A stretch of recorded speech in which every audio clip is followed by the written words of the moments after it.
Chan Chan, an archaeological zone in Peru, was designated a threat in 1986.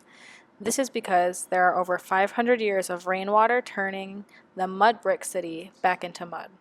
The changing climate may also be playing a role in the city's erosion. Hundreds of years before the Spanish conquistadors arrived, the Chimu ruled the northern coast of Peru. There, they thrived for hundreds of years and worshipped the moon. They were highly advanced in using tools to build. The Chimu used gold and silver to make beautiful jewelry and built the largest mud brick city in the world, Chan Chan. In 1470, they fell to the Inca army and Chan Chan became a city of the elites. Modern-day visitors can find the remains of irrigation canals and adobe architecture, crumbling temples, and the courtyards that offer a glimpse into the city's glory days. Added to the World Heritage List in 1982 and designated endangered in 2011, Rio Plantano Biosphere Reserve in Honduras has thick rainforests all across the Northeast Territory and traditional indigenous communities all throughout the coast. The best way to travel throughout the area is with a guide who arranges homestays and transportation. The animals inhabiting this reserve include the endangered great green macaws, the endangered spider monkey, and 4 different kinds of sea turtles. Plus, there are also 411 different species of birds. Rio Plantano Biosphere Reserve was put on the endangered list because many communities throughout the area have been hunting and fishing animals illegally. Many trees from rainforests have also been cut down to provide land for farming.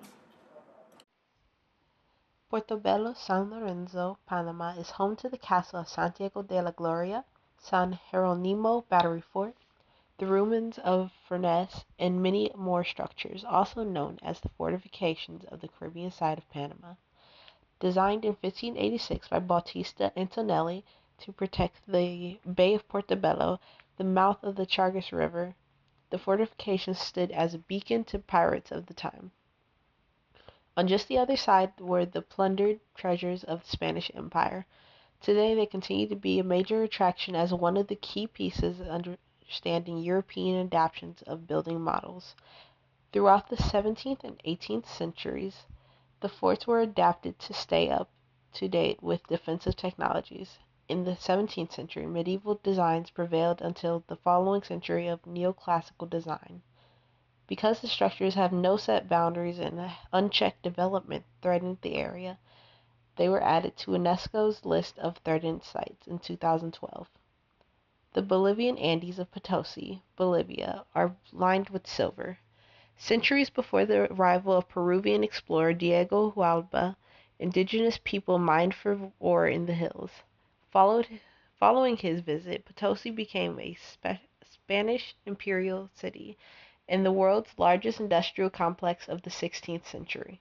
The extraordinary amount of silver deposits from the small isolated city turned into a direct influence in the explosion of Spanish currency that significantly changed the 16th century economy. Today, Potosi continues to be an ongoing mining site that destabilizes the surrounding mountains. There is also a lagging buffer zone to protect the landmark. For these reasons, Potosi, Bolivia, has made UNESCO's endangered sites list. Many historical sites in Coro, Venezuela have been damaged by heavy rains and oversight on part of the Venezuelan government, resulting in an inability to protect these sites. They were added to the World Heritage in 1993 and considered endangered by 2005. Moorish influences brought by Spanish conquistadors blended with Dutch building styles to produce unique buildings that are now crumbling. These sites need to be protected. In Chile, there are multiple endangered sites. In the Pampas Desert, which is one of the driest on Earth, thousands of workers worked in awful conditions. These people advocated for social justice, which had an enormous impact on their society. Over the years, earthquakes and neglect have caused sites in Humberstone and Santa Laura saltpeter mines to deteriorate. These works include over 200 sites in which people from Peru, Chile, and Bolivia developed a unique culture.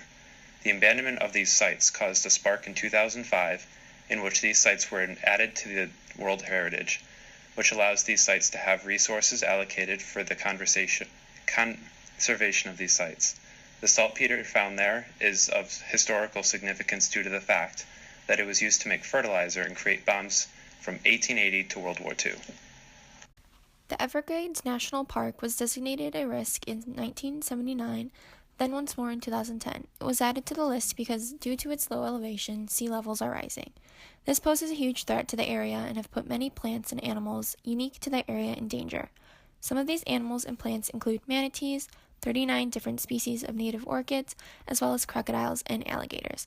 The last one is especially important because it is the only place in the world where crocodiles and alligators coexist. As of now, tourists can visit the park for a fee of $25. This fee allows you a 7-day pass into the park to experience its beauty. The Belize Barrier Reef Reserve stretches nearly the entire length of Belize's coast.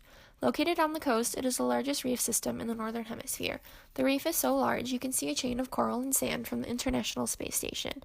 However, due to a lack of oversight, it became listed as a World Heritage Site in danger in 1996. The reef has suffered from unsustainable fishing as well as deteriorating water quality and development. This has caused it to be listed as threatened in 2009 as well. Today, tourists are able to snorkel here and visit the reef. The Great Blue Hole also drives scuba divers from around the world to the reef.